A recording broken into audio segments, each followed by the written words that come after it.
Good morning, traders. This is Blake Morrow, and you are listening to the FACE webinar. I want to welcome you all, and they have a technician coming out today. Dale's got a technician coming out to check his. They're having internet issues still. He contacted me late last night and said, "Hey, we have a tech coming out today. Hopefully, things will be rectified." So, if you're wondering where Dale's at, he's not missing. He is doing good. He is he's out, and he'll be back on Monday. So with that being said, hope everybody's having a great Friday. It is the volatility has been pretty crazy. So let me. I'm gonna take a moment, and I'm gonna talk a little bit about liquidity. I was reading an email research from one of the analysts that the firm follows, that I trade for, and he was talking about liquidity, and liquidity is very, very poor, being reported by every bank out there right now. And so the liquidity that you see when you're on your dealing platform, you're seeing like surface liquidity, right? But the layers below that are very thin. And a really good example of that in general was yesterday. So yesterday during the rollover period, and I'm gonna share with you a trade that I lost money in yesterday. So this is why I'm explaining this, because I think it's pretty important that you understand what's happening here. So this is the Euro Aussie, okay?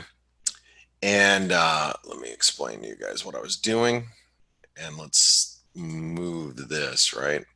So I was playing what I was looking at here.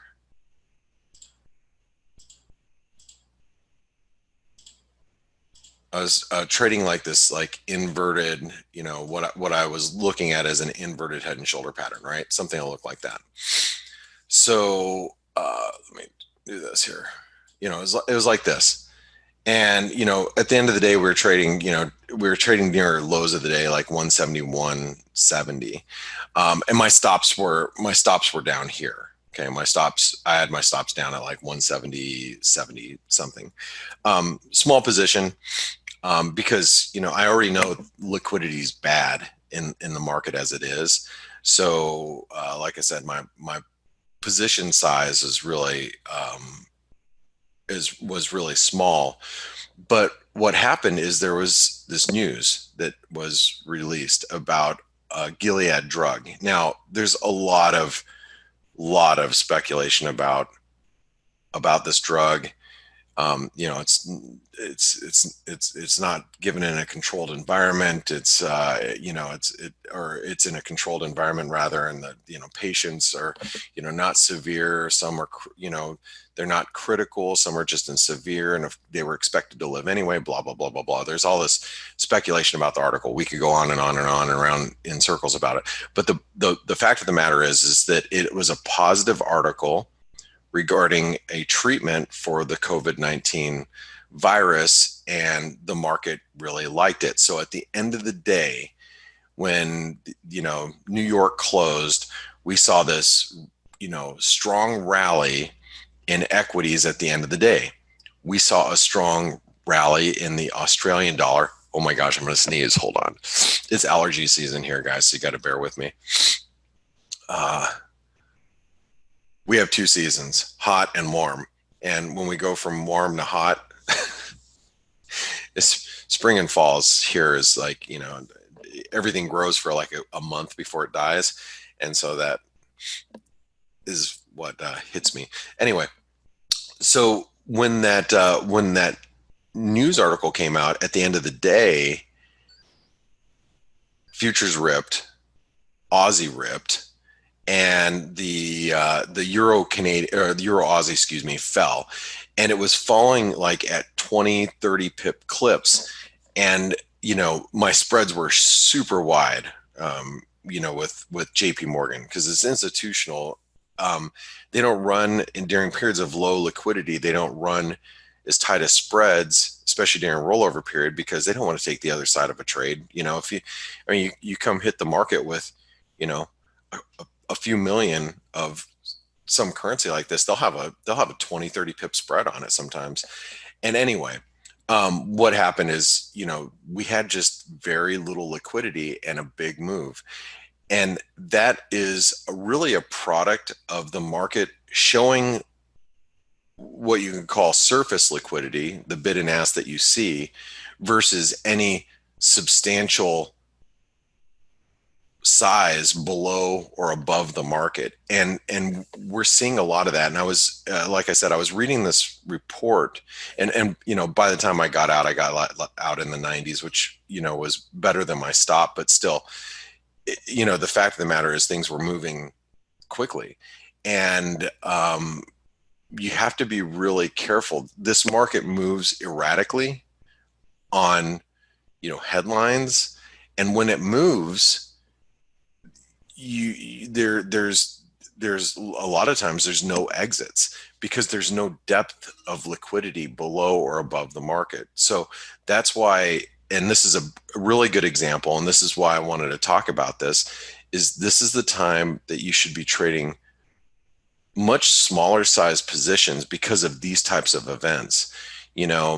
Any headline can hit the market at any moment and really, really dramatically move, any market that we're trading at this point in time. So, that's just, I wanted to give you an example. And this is an example of me taking a loss yesterday in a very thin market during a very thinly traded period of time.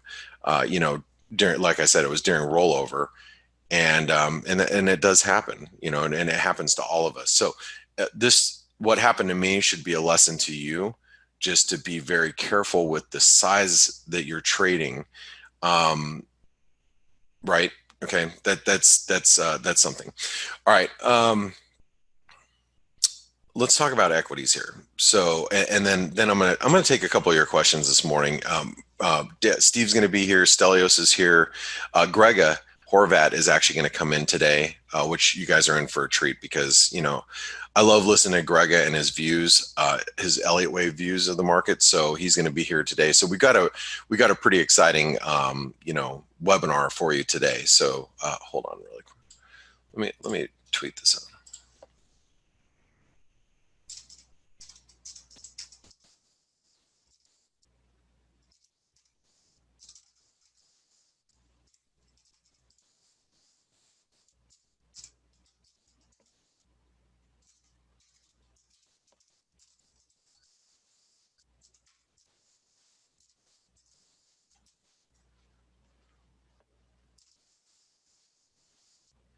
Excuse me one second.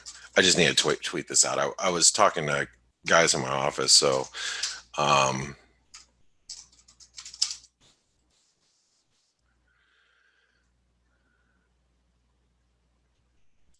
okay.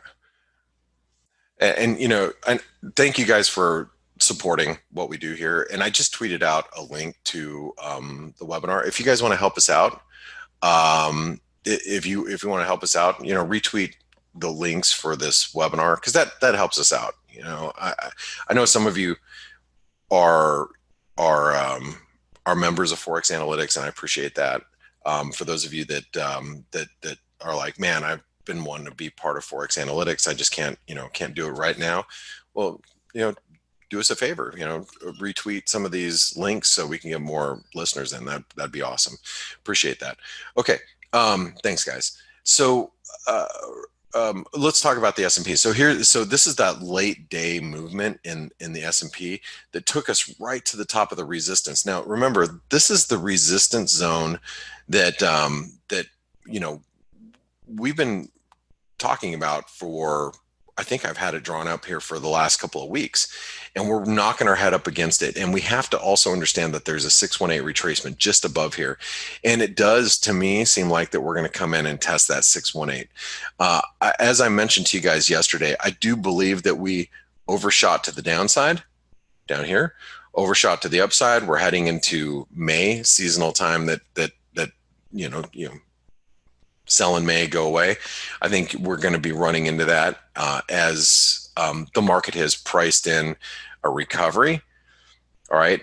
And this is like a conversation that I had yesterday on the daily roundup webinar for the ForexAnalytix subscribers, that I think that we're going to be finding some sort of resistance here soon, and we're going to come right back into this. We're going to form some sort of range through the summer, and then whether we go higher or lower probably has more to do with after the summer. I'm just saying from here, is probably going to have more to do with a vaccine. It's going to have more to do with what the recovery landscape looks like with not just U.S. based companies, global companies. So I'd be very skeptical about being on the long side up here. There are a lot of funds that are chasing the market right now because they're under invested. So that's going to be like probably the last leg of this move higher that you're seeing.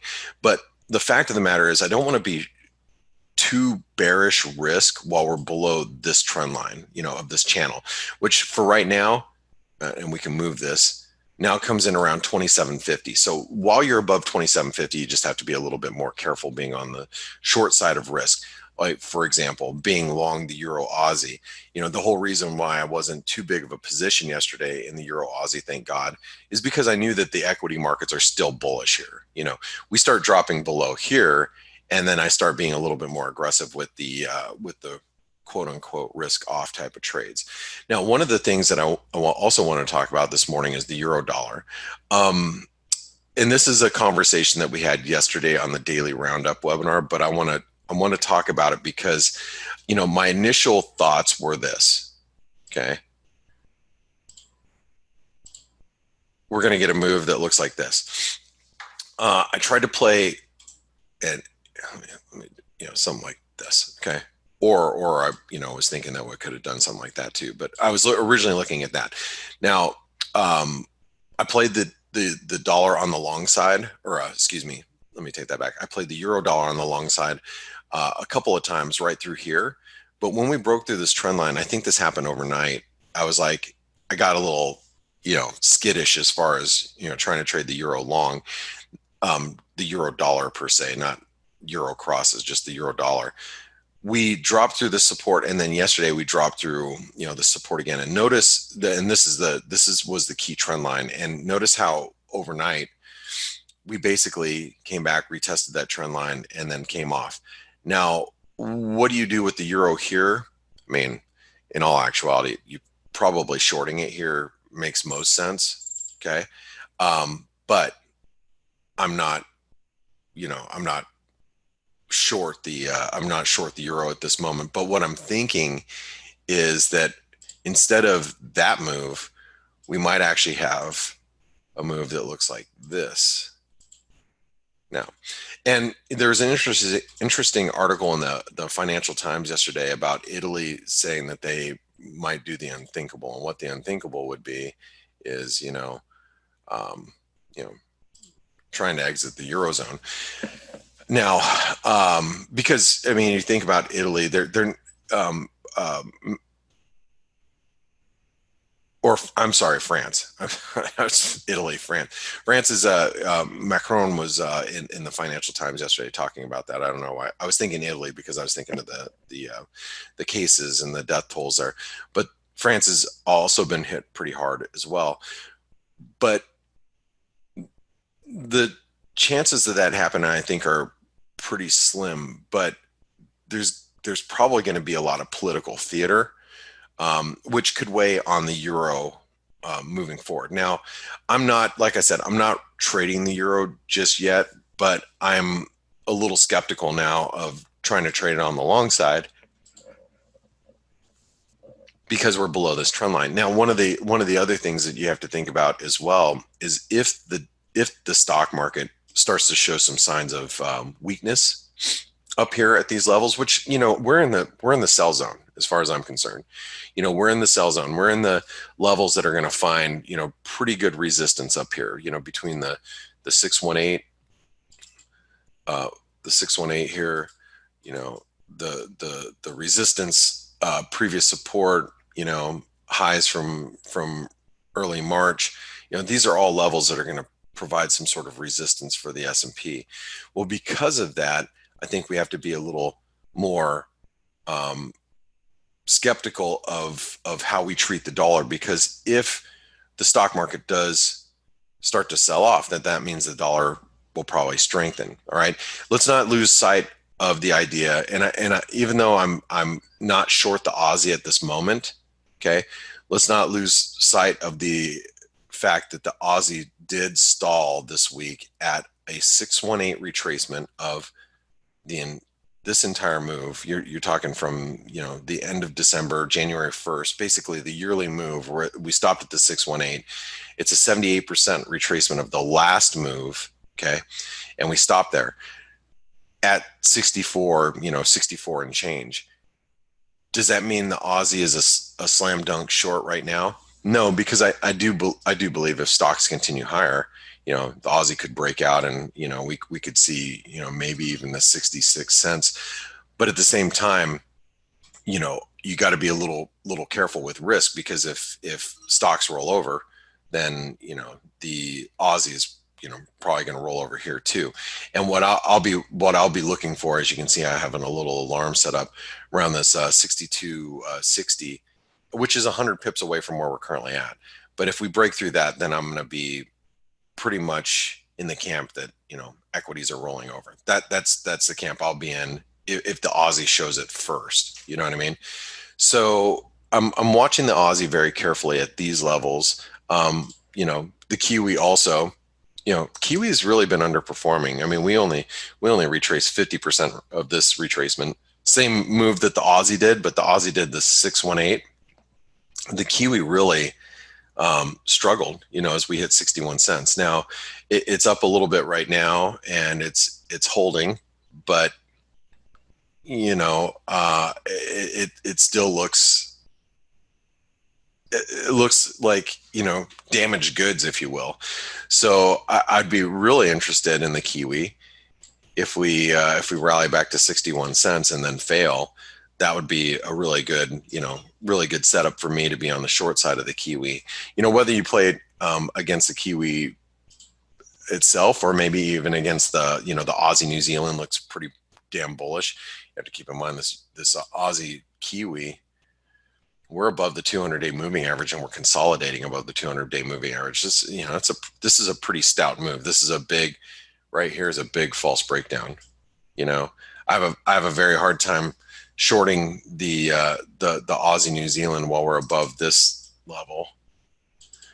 You know, and I've been thinking myself, you know, if we get back below the 200-day moving average, I'd be more interested in shorting it. But while we're consolidating above, you know, here,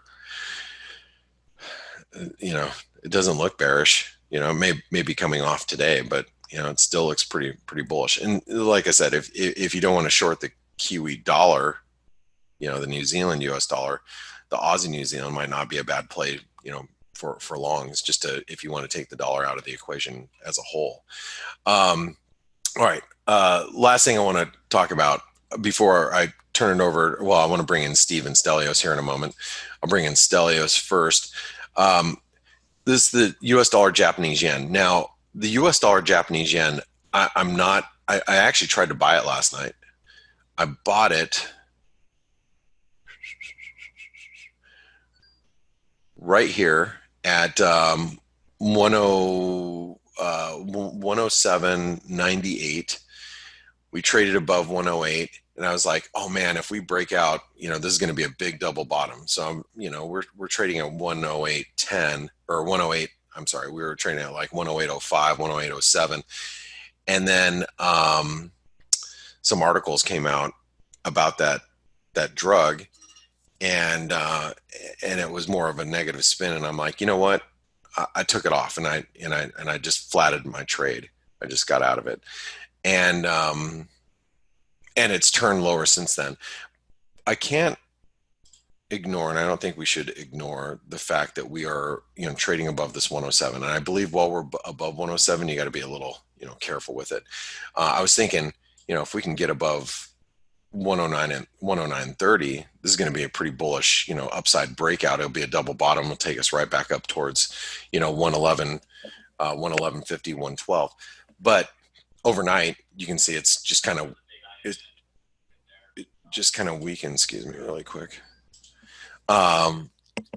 It just kind of weakened, and so now I'm not really too sure what to do with the dollar yen.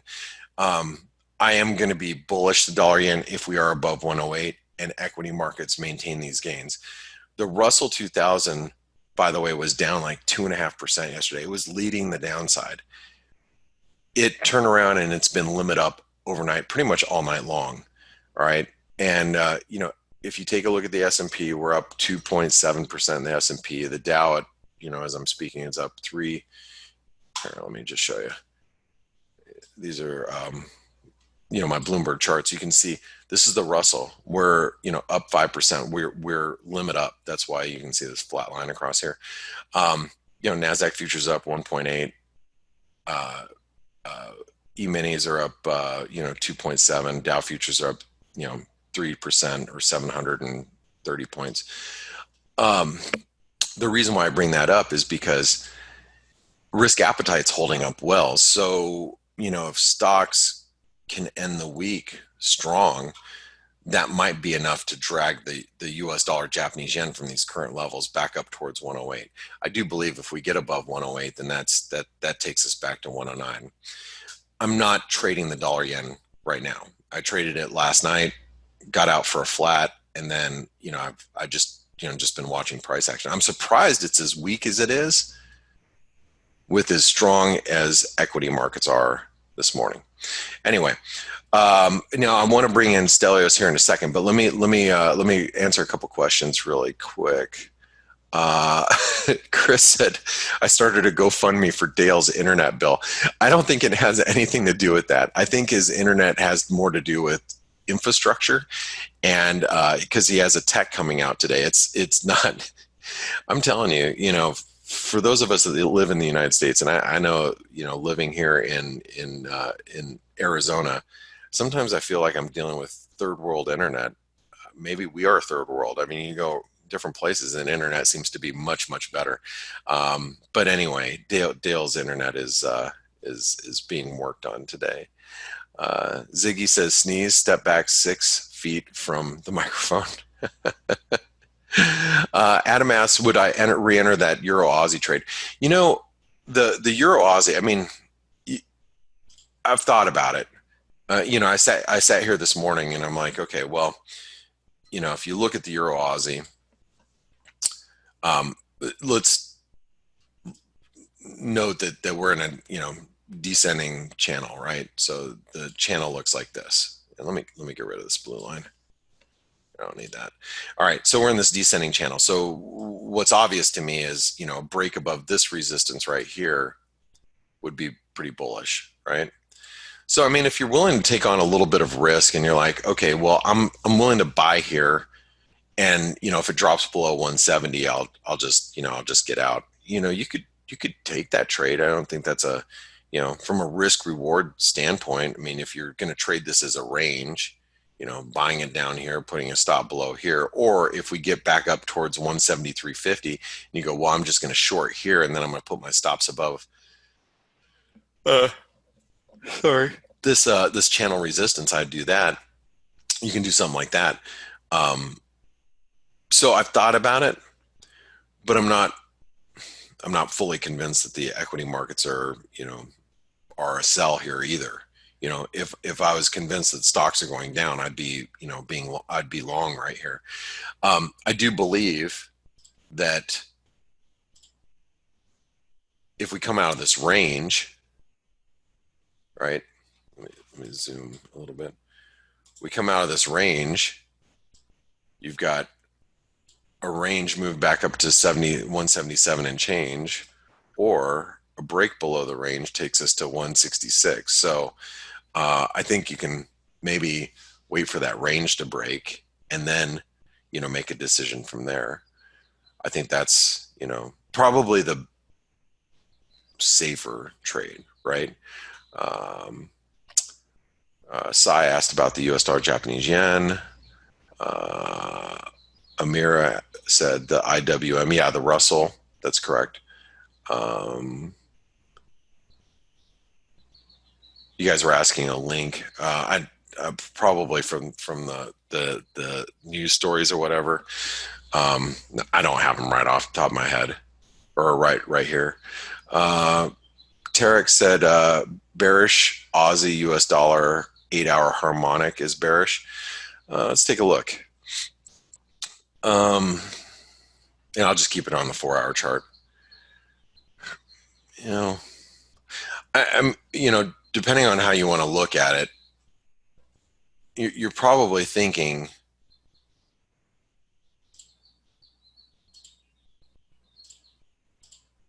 something like that. Look, as far as I'm concerned, as long as the Aussie is below 64 and change, I wouldn't want to be bullish. But at the same time, it's holding up pretty well, and so are equities too. It's been a very, very frustrating short for those of you that have been shorting the Aussie dollar like I have this week. It has been extremely frustrating. So, will it eventually roll over? I mean, yeah, May. I think if I'm gonna take a shot at the Aussie, I'm being on the short side of the Aussie. It's going to be back above 64 cents because I think that's your best risk reward at that point, right? Richard said dollar yen is dropping rapidly right now. Yeah, the dollar yen. I don't know why the hell the thing is as weak as it is. Maybe a lot of people like me bought it overnight when it was trading close to 108 and are now just getting stopped out. Because it looked pretty bullish last night. I mean, as we came, towards 108, it looked like it was going to break to the upside and then kind of fizzled out. Anyway, I know we have a few more questions, but I want to bring in my colleagues Stelios and Steve if he's around. Good morning, Stelios. Good morning. How are you doing? Good morning, Blake. Hey, good morning, Steve. Good morning, Stelio. I know we had some more questions, but we have, for those of you that don't know, Gregor Horvat is coming in today, and he is, he's going to cover a lot of Elliott wave counts on some of these markets. So I'm always excited to have Greg on. He tries to pop in once a week. He is our, resident in-house Elliottian, if you will. And I always like to listen to his views because Elliott waves are one of those things that I'm just not super proficient in. So it's going to be good to hear his views. He's coming on in about 15 or 20 minutes. So I wanted to be able to pass the mic, if you will, to you guys. But before I do that, Steve or Stelios, if you can post the link for our Traders Summit in the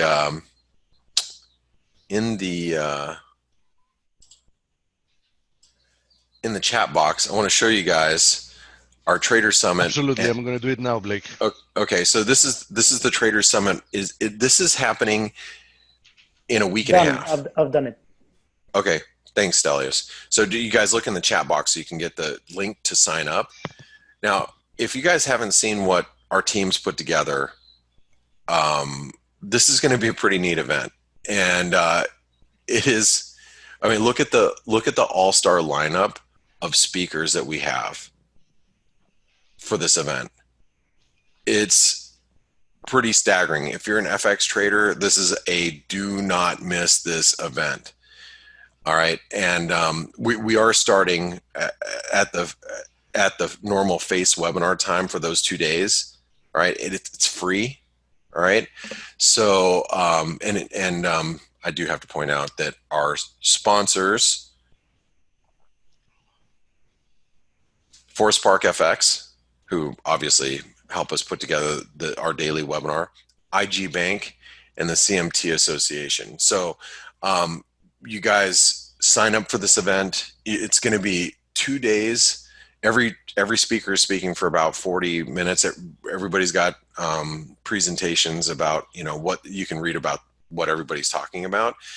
And it's going to be a wonderful event. So make sure you sign up today.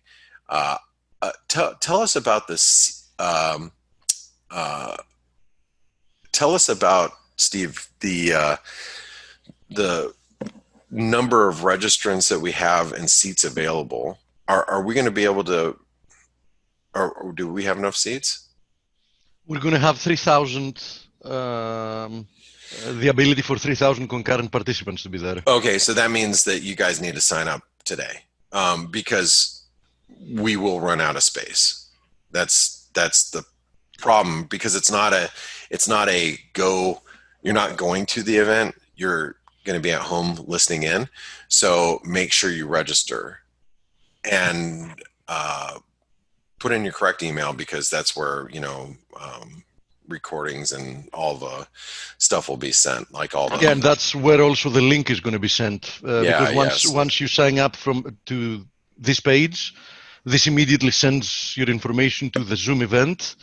So if you don't put the correct email, you'll never get back the link you need to follow, nor the notification, so you can actually join in. So that's super important, guys, because we may have 8,000 traders sign up, but if you're you got to be one of the first to get a seat. So make sure you sign up. All right. Well, gentlemen, I cannot tell you how happy I am that it is Friday. There's no data coming out today. I feel like I've been, raked over the coals this week. The volatility has been quite high and erratic. So I'm excited just not to even think about anything this evening. So with that being said, I want to thank all of you for being here with me, but don't leave, because Stelios, Steve, Gregor Horvat's going to be here.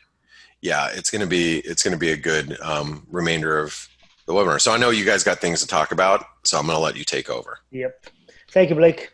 Thanks, guys. First of all, for people who want to watch the face webinar on those 2 days, you have to register for the event, because the face webinar of those two events is part of the Trader Summit. Yes. So just want to Trader Summit starts, as you see here in the schedule. Here's the schedule of Wednesday 29th, and here's the schedule of Wednesday the 30th. If you see faces opening up each of the days. So in order for you to even watch face these days, you need to register for this event, because it's going to be part of it. And it's also free, for me, it's asking what's the cost. It's a free event. Free, yeah. There is no cost. So one more thing, the vast majority of the speakers are going to leave some time at the end, so you can ask some questions, so you understand it's not going to be the same watching it recorded. First of all, it's going to take some time to upload recordings, because it's going to be 6 hours of an event each of the days. So, we'll need to go through some processing to do that. So it should take a couple of days for recordings to be up. Second of all, Peter Schiff, which I'm pretty sure a lot of you are, looking forward to listening to, and Peter Bukvar are going to actually, as you see here, are going to be interviewed live. So they're not going to be doing a presentation. We're going to actually interview them live. And as I said yesterday, and I'm going to reiterate today, any of you that wants to send any questions for them, I will be more than happy to go through, and those questions that they haven't answered, if they make sense, I mean, if they're good questions, I'm going to ask them. Okay. Great. By the way, our friend Chris is asking what site we use to get the economic data instantly. This is Data Flash that comes for free with Forex. It's a service that's not for free, but it comes to you for free if you're a ForexAnalytix member. So that's what we have. And Blake has often compared it to Bloomberg, and it's practically the same speed, which is incredible. Okay, so Trader Summit we talked about. I have a couple of things to mention, and then we can bring in Gregor and we can go through his stuff. The main thing, again, is equities. Blake talked about it. We had this theoretically positive development regarding a vaccine from Gilead, or however you pronounce the company. I still think that this is way too soon to be calling a bottom. And, we had the Chinese GDP data earlier today, minus 6.8. Imagine what the real number is. Sorry, minus 6.8. Yeah, the real number is imagine what the real number is. And another thing I was reading yesterday, and it's really interesting. I was reading about the rate at which people stopped going to, say, restaurants in the US. It started dropping off way before the lockdown. So this is all about confidence, right? People and how confident they are to go out again. And I've been saying this every day. Assume tomorrow there's no cases, nothing, and this thing is pretty much beaten. Do people go out straight away? They won't. Do people hire back into their companies the people they fired? Of course not. Everybody, at least, you might hire some of them, but will they hire everybody back? Yeah. No. And you have today I was looking, Italian car registrations month on month minus 82.6%. Almost gone down to zero. Will this go back to regular levels? Of course not. Even locally, Greece is one of the least hit countries in the developed world. I mean, amazingly, we've done better than the vast majority of the countries. You know very well that, I have a friend that has 3 different car dealerships. They've closed their sales department long time ago. There was no point. Makes sense. By the way, Brock is right. Did I say it's a vaccine? This thing is a treatment that they're apparently bringing out. So, my view with equities is still, I think this is still a bear market rally. We should be, or at least I've positioned my portfolio to be nearly 0% in equities at the moment. I'm waiting for a dip to get long again. Have no doubt, I think we're going to get all-time highs again within the next, 12 to 18 months. But first, I think we're going lower. And also, you have to look, what are bonds telling you? What is oil telling you? They're telling us a very different story. This is not something that's going to be a V-shaped recovery and we're back to normal. Okay, let's all go out and have beers again. It's not going to happen. I don't think so. I hope it does. I really do, but I don't think so. So I think we have to be very cautious with equities. And, you see, and I hear quite a lot of people, retail traders, this is it. If we don't buy now, we've lost the opportunity. We're going to get all-time highs and it's going to fly, S&P to 5,000. Yes, it will get there eventually, but I don't think so. I don't think we have, formed the bottom yet. So that's my view. I could be wrong. I've been wrong many times in the past, obviously. The other thing, all of us have been wrong many times. The reason we're doing what we're doing is that we tend to be right just a few more times than wrong. So everybody should process what we say, filter it through what they think, but keep in mind that people like Stelios has traded billions of dollars for actual banks. So it's not like, your friend over the phone telling you what he read on the internet. Yeah. The other thing I want to talk about is oil. Oil is confusing quite a few people now because the front contract is down quite a bit, but it's very liquid now. Most platforms and people are now trading the June contract instead of the May contract. So you see the June contract down at $18. Sorry, the May contract $18. The June contract is at 25 or something like that. Yeah, and the June contract is actually flat on the day. And still, you explain exactly what this divergence means. I mean, what the market prices in and why that discrepancy. Basically, the market prices in an upward sloping curve of oil prices because I think we all know that oil cannot stay at these levels for long, and that's what the market does. And if you look at the futures contracts that trade for each month, June is 25, July is 30, August 31, September 32. So it keeps going up, and that makes sense. But people have been looking at the May contract, which is really what people have been trading for weeks now, and they say, $18, and then suddenly there's going to be a switch to the June contract, and they go say, oh my God, oil jumped $7. Well, actually it didn't. It's just the term structure of the prices that you can trade. Now, the question is, what do you trade? I always like to trade the most liquid part, so June would be the one to trade now. But again, this is a personal preference. So oil is dropping in the front month, but really the rest of the curve is actually going higher, and that's why you're seeing commodity currencies doing well today. Like Norway, Canada, Aussie, Kiwi, they're all performing well. So just be careful when you look at oil prices when you have price discrepancies like you have now on the yield on the curve. This is going to be a big difference from one future to the next. Usually there isn't, but now there is. So just be careful. And this is, again, one of the main reasons why it's very dangerous to be long oil in terms of ETFs, because what they do, they buy the front contract, then they roll to the next one and the next one. So every roll you do, you lose money. So oil could stay at the same level, and you're long this ETF, and you're losing money every month. So just be careful when you're trading oil in particular. Yeah, under different periods of time, to indirectly answer Jason's question, under different periods of time, and during the vast majority of the time for the past few decades, oil traditionally trades in backwardation, which is the exact opposite, meaning there are some supply strains. So the market always prices in, not always, as I explained, more frequently was pricing in that future prices are going to be lower than current prices. So we saw it in 2016 when we moved towards $26. We see it once again, nowadays. The opposite is happening. Oil is trading with a contango. So, the market is pricing in that these prices are unsustainable in the medium term. Yeah. So it is expecting that, at any given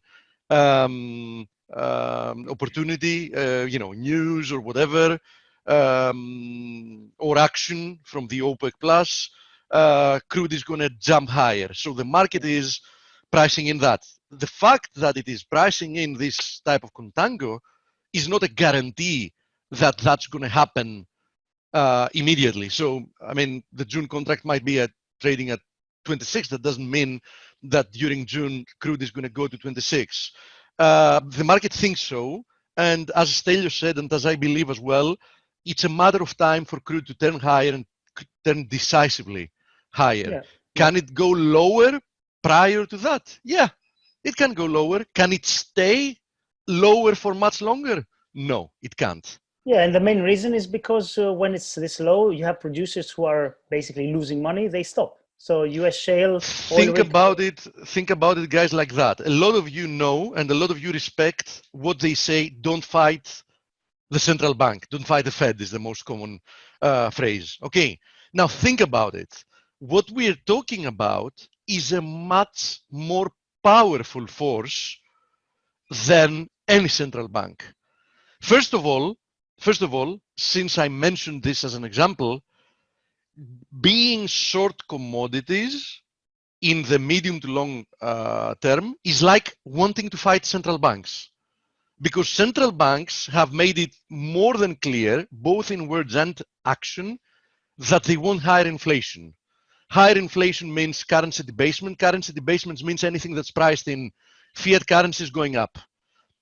Ceteris paribus, meaning everything else remaining the same. Of course, never anything else remains the same, but that means that the force of central bank actions is to push commodity prices denominated in fiat currencies, especially the dollar, higher. Okay.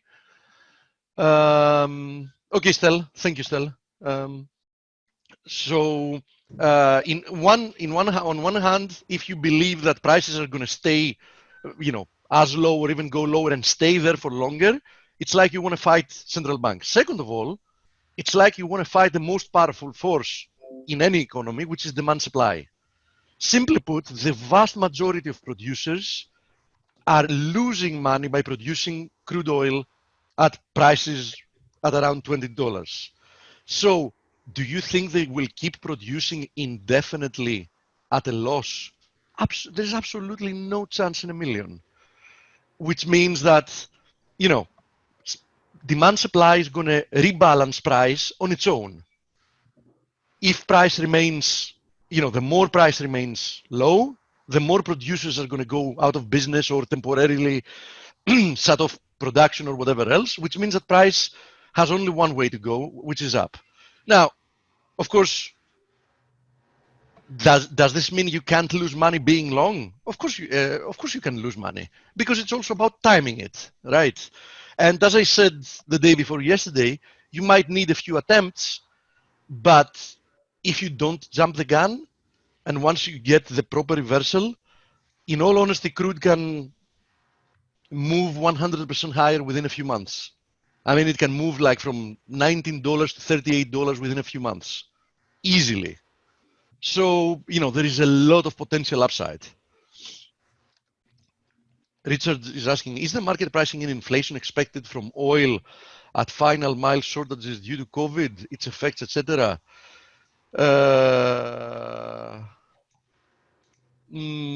I'm not sure I totally. Is the market pricing in inflation expected from oil? First of all, oil and energy in general are very volatile. That's why we distinguish, core inflation, core inflation, and inflation, and nominal. I mean the headline inflation. Okay, so yeah, crude, of course, always affects inflation both directly and indirectly, because keep in mind, it's not only the direct costs involved with energy prices, it's also the indirect costs. I mean, you need energy to transfer items, to produce items. There are a lot of materials that actually need oil to produce. I mean, oil is a material of production, like plastic, right? Gregor, is that you? Hey man, yes, I'm here. Hey, welcome to the party. Hey, what's up? How are you? Good. How have you been, mate? I'm fine. I'm just listening. What are you saying? Last time I also heard that some countries may favor the crude oil to be weak because their currency is so depreciated and they are selling crude in US dollar that they make more money in this timing than in other times when the crude oil is higher, because as you know the markets are discorrelated to this. Yeah, but anyhow, one way or another, Gregor, crude can't stay at these levels for much longer. Yeah, of course not. I mean, it can go even a little bit lower, but it's going to be very, very temporary. So, it's a good pass. You can start by showing us your count in crude, and we can take it from there. Just very, very briefly. A friend here that asked about USD CAD, since it's correlated. Gregor can have a look at it, but I was expecting support at 138. We almost made it there. We stopped at 138.50. We seem to be breaking out. So I think USD CAD is one of the best looking USD pairs out there. What do you think, Gregor? And grab the screen, by the way. Yeah, just a second. Okay, now I should select window, right? Yeah.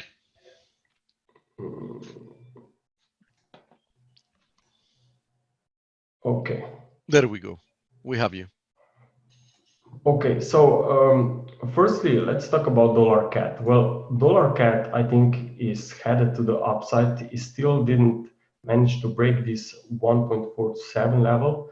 And if we consider the potential bullish head and shoulder interpretation, this also is pointing towards 1.5 target. So in my opinion, this is only a corrective setback from the highs.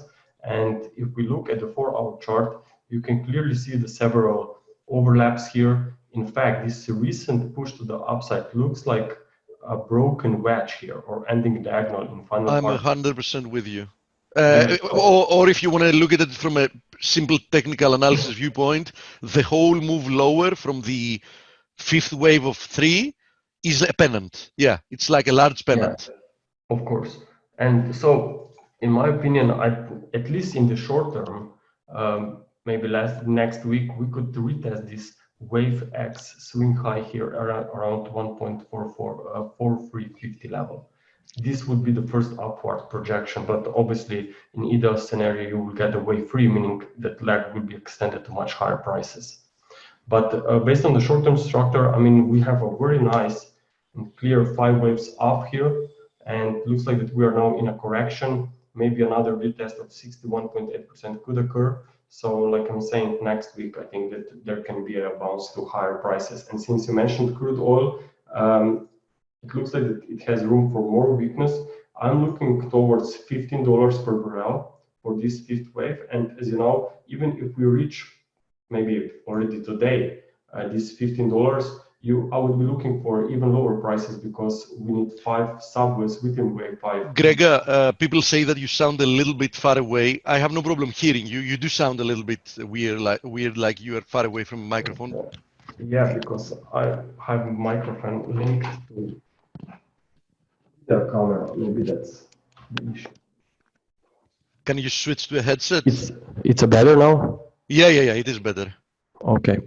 Perfect. So until we have these 5 subways down within wave 5 completed, that's how long we need to stay bearish. So during this time, when this impulse is unfolding in 5th wave, I think the dollar can easily reach much higher prices.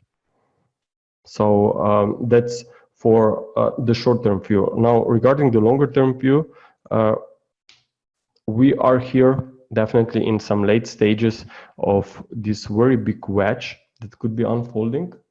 Here we are now at the lower trend line, so it's the potential support zone, but of course you know that markets are very volatile. Even from here you can see another maybe even 50% drop before real recovery mode is here. But based on timing, I think that later this year prices will be higher.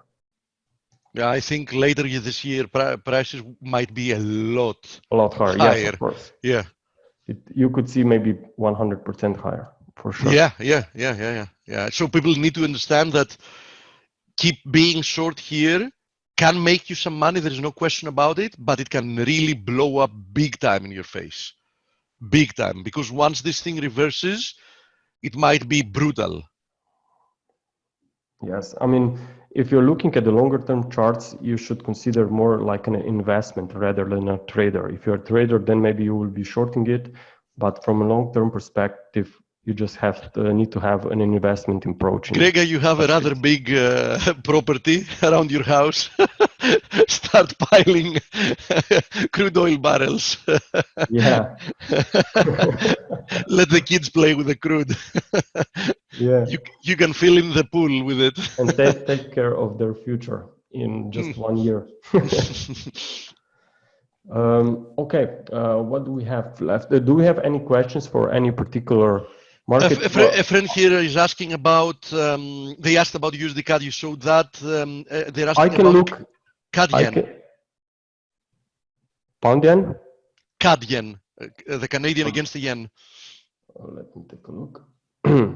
Yeah, CAD yen, I mean, it's a very tricky at the moment, but always when you have such a sideways price action, I think that it's corrective. It's a corrective, yes, and that we will see room move to the downside.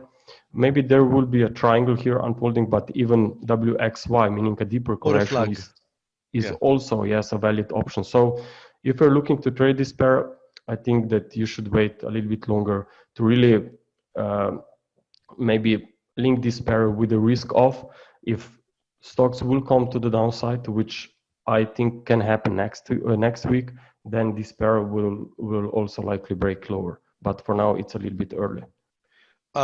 We have questions about S&P, Nasdaq, yes. The 10-year notes. Okay, I have all of this in. I will try to link of this market. So firstly, I will look at the Aussie dollar. Okay, now Aussie dollar is making a free wave recovery from the lows. So for now, it's a little bit tough question to say or answer if maybe this was a wave C high, or are we going to see more upside after a pullback into wave 3? But what I really like is that dollar Chinese yuan is definitely looking corrective from the highs, meaning that more upside here will probably cause more downside on Aussie dollar. Okay, so that's a 4-hour chart of dollar Chinese yuan. Now looking at a higher degree time frame chart, you can see that the fifth wave is missing here.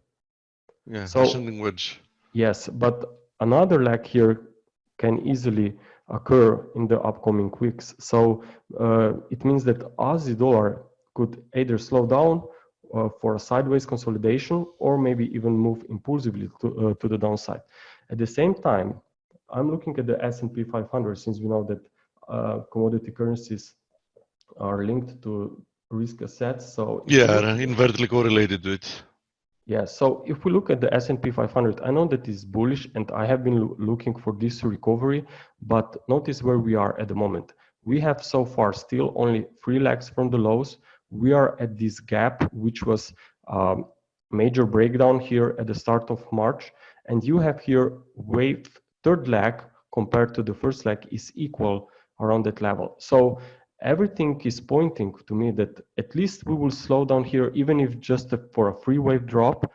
I think that weakness could occur, and this would also put some bearish pressure on. And if on I the may Aussie add a as well. little bit higher, just a little bit higher, I'm with you, first of all. The zone of resistance I had was 28.95, which is a quality of the two legs higher, but we also have the 61.8 from the whole move lower at 29.33. So I think, you know, anywhere in that zone, this rally can really fail. I think we can even see new lows. Yeah, but I would be a little bit more careful with the new lows. Why? Because I'm looking at German DAX, and German DAX actually has a very nice clear 5 waves up. So I think even if we see a pullback, I really would not be surprised that this would be just a temporary setback. Because I also noticed that a lot of traders, analysts are expecting actually a new lows to be seen here on stocks, and I assume that this stock market could either go sideways or even higher until even those who are bearish at the moment will also become skeptic and maybe give up on their view. That's when the real reversal lower will occur, when will be least expected. Okay, good point. Okay, so what about yields, Nasdaq, treasuries, etc.? I will also look at the Nasdaq now and then. Oh yeah, absolutely. It's much stronger, by the way, the Nasdaq. Yes, it's much stronger. So if anyone is looking at Bitcoin, maybe you can look at it now, because technology sector looks to be very strong, and you had a very nice push to the upside in this week on Bitcoin. It looks like a small bull flag is going to be broken, and that we could actually fly higher. But anyhow, even here on Nasdaq, now imagine if this can easily be wave 3, not wave C, because it's an extended lag, much more compared to the first lag. So if this is an impulse in progress, then you know that the setback on the S&P 500 will also likely be only a corrective wave, right? So however, I'm expecting a pullback, but just be aware that could be another correction, not necessarily a bearish continuation. To put things in context, Grega, okay, we have two scenarios here. One of them, having seen the beginning of another leg higher in stocks and having already found a low. What kind of count would that imply, looking at the longer term chart? Actually, I'm looking at 2 wave counts here on the longer term charts. Okay, but the first and the primary count is that we completed this flat correction. Mm-hmm. And the reason why I'm looking at this structure is because, as you know, it's been the case in 2008. It's been the case here in 2018. It's been the case here in 2011. Always when market is falling very sharply on stock market, there will be obviously a lot of fear, and no one will be able or allowed to call a new bullish trend because it's just too much fear involved. But actually, that's always what happened. Always after a very strong drop, a sharp drop quickly ended and market turned back to the upside. I mean, even here, we already crossed the 50% retracement of this corona decline. It means that at the moment when you are retracing more than 50%, you are officially back in uptrend. Okay, so maybe we'll see a little bit more upside from here in and general. If that's the interpretation that we've seen an irregular correction here, a flat, what would be the implied upside target to finish this long-term bullish move? 3650. Okay, 3650. Okay. Yes. And the Nasdaq, I assume that the Nasdaq has the exact same type of Elliott wave formation, right? Yeah, very similar. I don't have a longer term to count on Nasdaq at the moment, but yes, obviously I would be looking for very similar interpretation, of course. But as we said, we are at a very important critical level at this gap. Okay, so now imagine if we just maybe drop in an impulsive fashion here all the way back towards those April 1st levels, April 2nd. Then of course I would have no problem to change and say that this was only a pre-wave price and you are going to see wave C. In such case, obviously, Let me just find this wave count. So since you mentioned it, as we say in ForexAnalytix, what is, because that's what you're about to say, so I want to make sure people understand, what is your bull bear line in any pullback to determine if we've already found a low or not? If we, after a pullback, if we extend up to this wave 2, okay, then you would likely say that you are in a wave 3, right? Mm-hmm. Just a second. And what is your downside bull bear line? I mean, what is Downside, the lowest? What is the and for the- lowest you want to see the pullback to still feel that the upside is the path of least resistance? Definitely this support of the swing A or swing wave 1 here should hold at 2640. Okay, so 2640 for Yes, the bullish case scenario is the key level. valid. Yeah. Okay. Exactly. Okay. Okay. What we have next? 10-year US notes. Now, if I want to, I have to change my screen now, right? Yeah, you can do that by clicking this. Yeah, exactly, and choose another one. Okay. We have it. So here we have the 10-year US notes. I mean, the pattern is very clear, and it also suggests why, at least temporary, this gap or this resistance on stocks could hold, and why maybe Aussie dollar could really maybe move to lower pullback. It's because we have a triangle consolidation.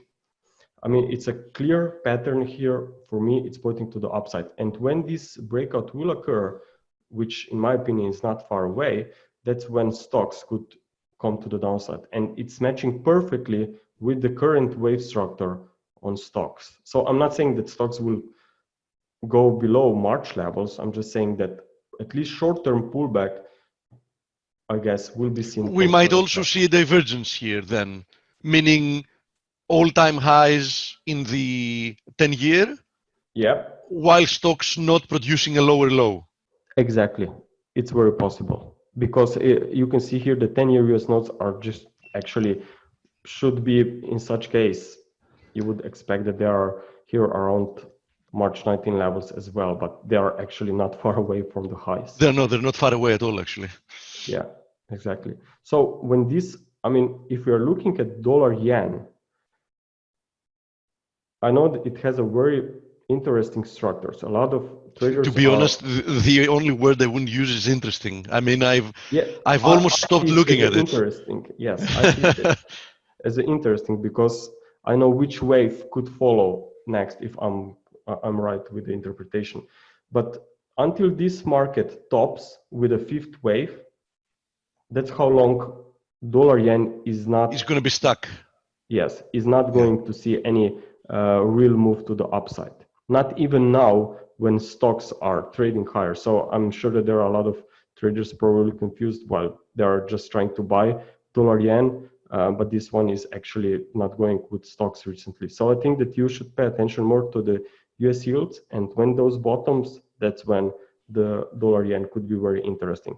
It has a very nice ABC structure there on a daily. So I understand that the next leg in the USD yen, you expect it obviously to be lower while the 10-year breaks to the upside, this long-term triangle. The next question is, currently, I'm looking how far? How far? I mean, towards 105 is my support on dollar yen. So bottom line, nothing to write home about. Yeah, I mean, if dollar yen reaches 105 and I see 10-year at a new high in this potentially fifth wave, and then let's say that we see a reversal on the 10-year, that's when I think the dollar yen could be very interesting for longs. But for now, definitely not the case. Yeah. Until then. Yeah, I think it's kind of an abomination. I mean, you know, I've stopped almost looking at it. I have a look at it twice per day. You know, I remember the days when USD yen was like the place to be looking at constantly. To get a good grasp in FX. Yeah, problem with dollar yen is now because dollar is fighting against yen, because dollar and the yen appears to be very receive has safe a very haven nice flows. correlations, obviously negative one to stock market in general. Yeah, but that's not going to last for long. Yeah, but it can be very helpful to know which currency you should look for against the to trade. Maybe you will rather buy dollar against the Aussie when stocks are turning to the upside, or are you going to buy Japanese yen? So it's very important to look at dollar yen just to see which currency is the strongest. We have a question, and it's very interesting because, in my opinion, it's one of the best proxies recently for risk. I think we have one more leg to the upside before lower. What's your view on USD MXN? It's a very tricky.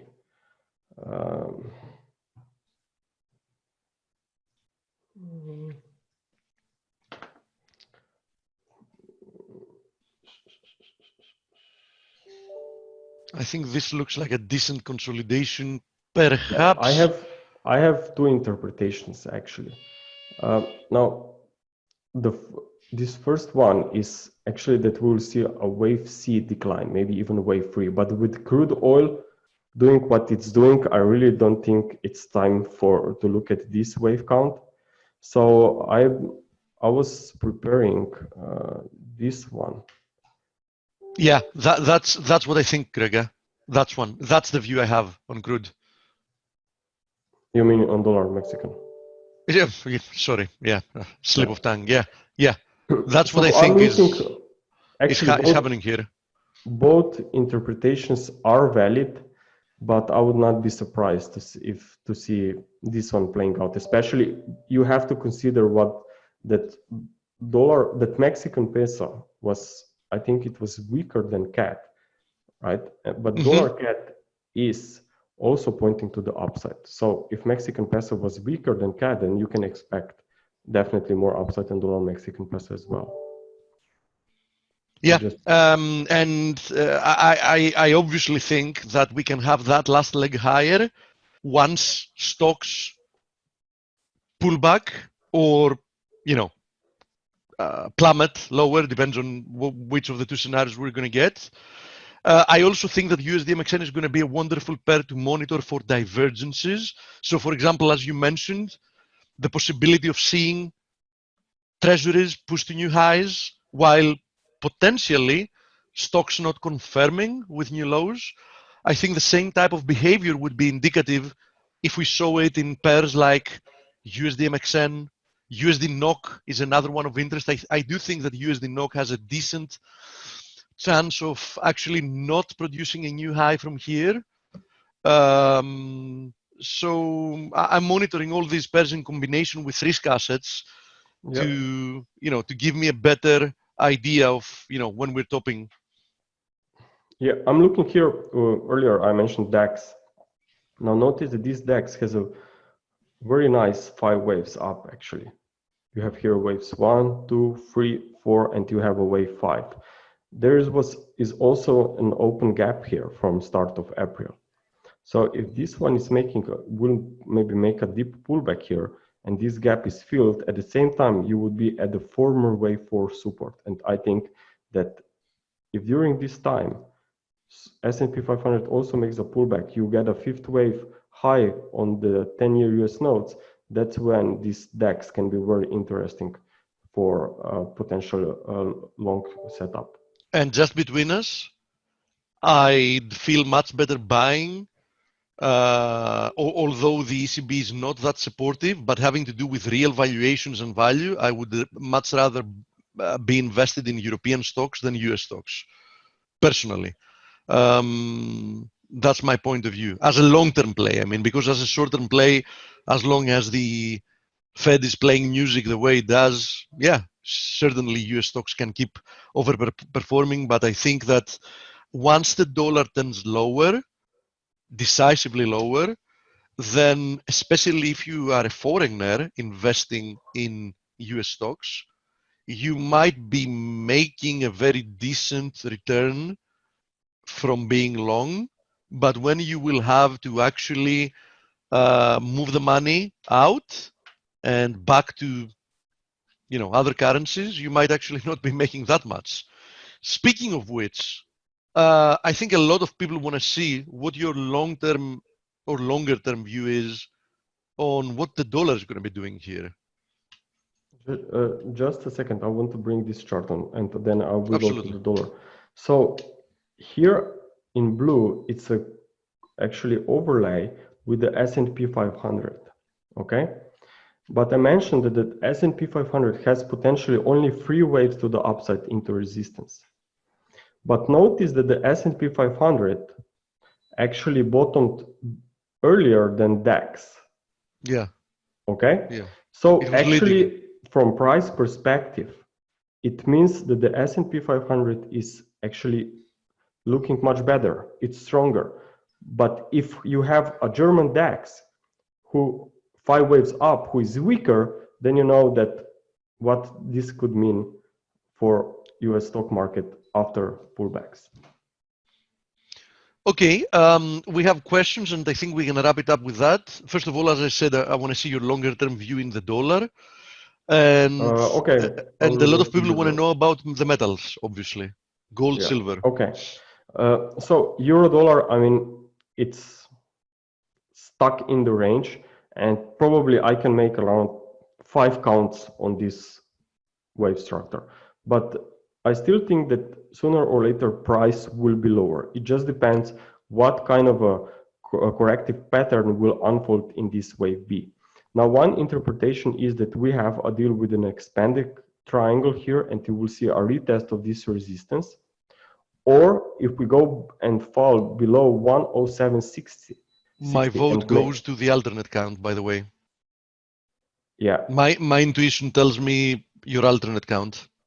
Yeah, but the problem is that even if this was a wave E high, even this drop was not impulsive and clear. So it's a very tricky situation. Maybe wave E will make another swing high here to before turning lower, 10.50, and then maybe a drop. Yeah. So it's very, very tough pair actually to trade, because it's definitely not directional at all for the last, no, it not isn't. only for the last few months, but for the last 2 years. Yeah, I've kept telling people here, trying to trade Euro USD and USD Yen, in my opinion, is a waste of capital. There are much better opportunities out there, much better. Yeah. So, what's your long-term view though on the DXY?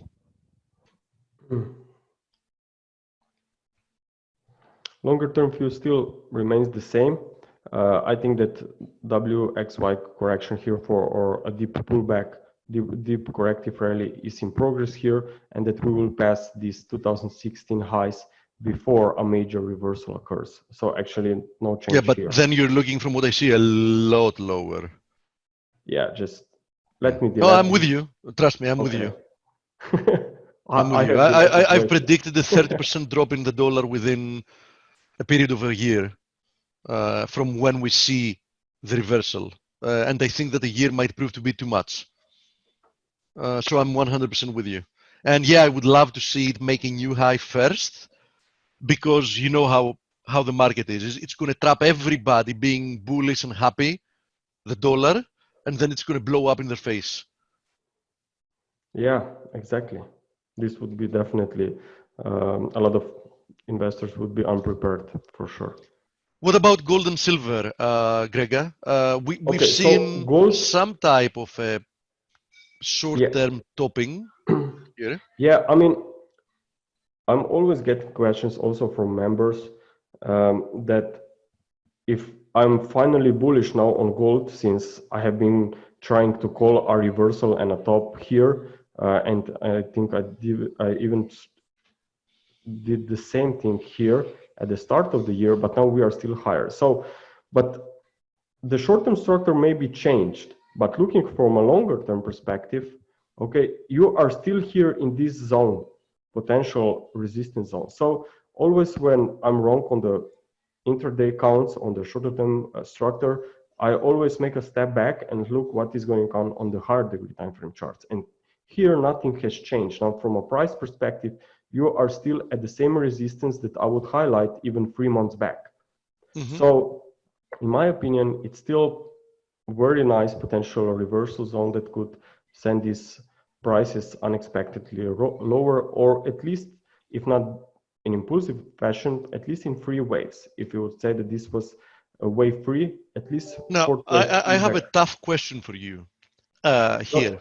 And that's not to doubt you, because you know how much, I think highly of you. I mean, you are one of the best Elioticians globally, in my opinion.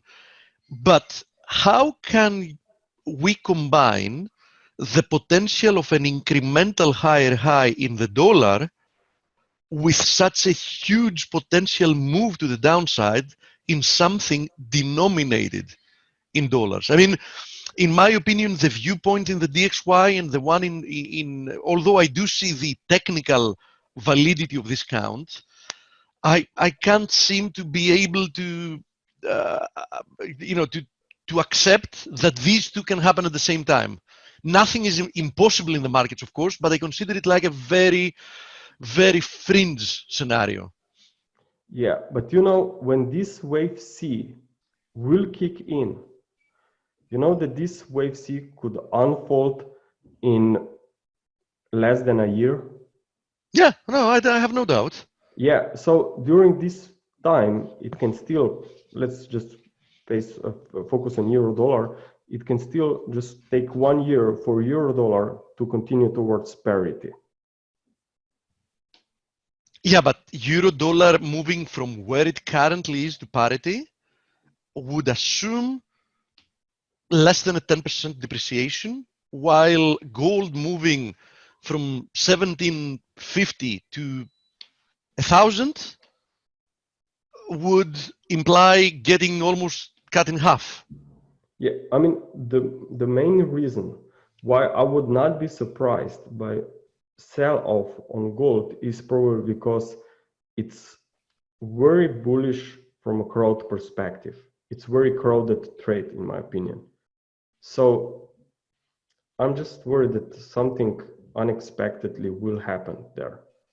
That's always a potential in the markets. It's been the case also in 2011. I remember those times very well. And look what happened just 2 years later. Yeah, but there is a big difference where dollar was then and where dollar is now in comparison with where fundamentally dollar should be. So I once again, although I'm a very big believer of technicals, and I make no fun of any technical interpretation because I've seen things happen that verify the technical interpretation, and that you wouldn't be expecting just by trying to judge it from a fundamental perspective in advance. But I still find it very hard to swallow that we can see with central banks creating trillions and trillions and trillions of dollars. Exactly. Yes, I know. But as you know, if I would try to label and destructure differently, I would be forcing the wave count. I understand. Yeah, I understand. And so that's the big issue, and that's why I was saying that based on the fundamentals and based on technicals, gold is not the best option. It's definitely silver. Silver, I'm with you. Yeah. Especially if we consider that the gold-silver ratio has hit historically unprecedented levels. Yes. And also, I'm not sure if we had, when it was the last time, that you had silver and crude oil, both at those such lower prices. Yeah, so cheap, yeah. Yes. So even if you think that metals will diverge from the stock market or crude oil or other risk-on assets, I think that these two are very interesting options for long-term investments, because so what I do you think think the prices will be higher. What's your silver count then? since you mentioned it, and you mentioned that, which I agree 100% with, that silver is very cheap. By the way, just to clarify, I was looking for this rally in silver to likely fail anywhere between $15 and $16. Yes. So far it seems to be failing, although it's still holding an ascending channel that I have. So personally, I want to see a daily close below 1490 to look lower. Just my point of view from a basic technical analysis. What do you think is happening here? Well, we are definitely at an important trend line here. We have seen a new low. We are now trading higher, but we are now at this potential trend line resistance here connected from 2018 and 2019 swing lows. At the same time, for now, this still looks like a 3 waves up. Yeah, it does. So, I mean, we may see a retest of the lows. $8 was my objective. I have been looking for these levels already. I wish you're right. So I wish you're right. I would really want to be able to buy silver at that price. But I'm also aware of potential bottom here at around 1150. So again, it's for trading, it's a little bit tough timing at the moment here. But from an investment approach, if you have the right plan, I think that it's on the longer term, I think it's still very interesting assets, even if we do not hit $10. Okay, so you would assume then, from what I understand, that there is a good chance that silver will not produce a lower low. If I see 5 waves up here, if I will just continue to see more upside towards $17, then you think we've bottomed? Yeah, then I would definitely have to. And I assume that would mean that you would be a buyer of silver at any pullback towards $15. Yes, I think that would be a very good opportunity, yes. Okay, yeah, I'm with you. Yeah, if we see going past through the 61.8% fib at $16, I also believe that any pullback towards 15 is going to be worst case scenario 14.5 to 15. I think is going to be a very good buying opportunity, buying area. And if in a miraculous way you're right about a deep depreciation in gold, that would imply a huge reversal in the gold silver ratio. Huge reversal. Yeah, of course. Huge. I mean, probably that would be the best trade to be in. Yes, of course. Okay, Gregor. Yeah. Thanks very, very much. As always, it was extremely informative having you here and exchanging opinions. I hope people enjoyed it. So if you haven't subscribed to the Trader Summit, I think, guys and gals, you should. Have a wonderful weekend, and we'll be back on Monday. Thanks, Gregor. Bye, mate. Thanks. Bye-bye.